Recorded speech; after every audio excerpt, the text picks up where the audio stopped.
let me tell you about some of the things we found in the house that I bought from a voodoo priest. So if you saw the first video, I bought a house where the voodoo priest lived in and unfortunately died. And when I bought it from his estate, you know, my biggest thing was I was afraid that my crew would quit on me.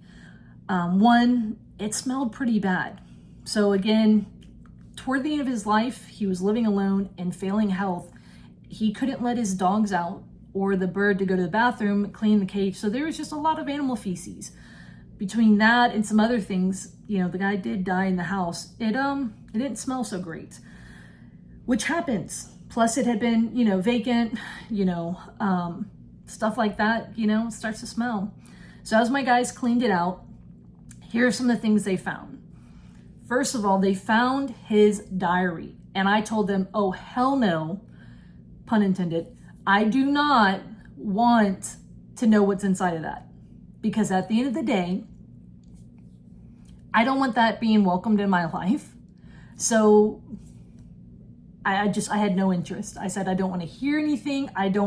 Do not give it to me. I don't care what you do with it, throw it away, keep it, do whatever, but that is not going to be welcome to my life. There are plenty of things that I have kept from houses I bought, like the stuff left in the house. But my own spouse told me nothing from the voodoo priest's house is allowed into our house, and I didn't blame them.